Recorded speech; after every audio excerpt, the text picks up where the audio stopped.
Living in the country brings a lot of chores, and the one that I hate the most is killing weeds.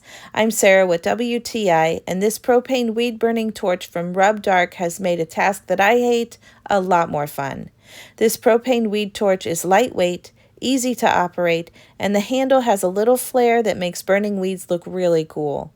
I tried this all around my yard, on my walkway, my garden area, and my driveway, and some really high weeds around my mailbox, and this made easy work out of all of these tasks.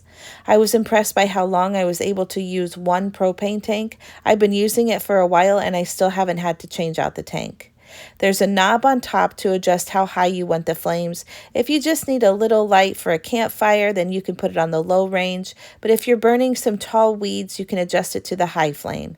The ignition button is easy to operate and lights on the first time every time. I am truly impressed by this propane weed burning torch. It's not only saving my back from pulling weeds, but it's also keeping me away from harsh chemicals and instantly clears my yard of unwanted weeds. And that's my point of view.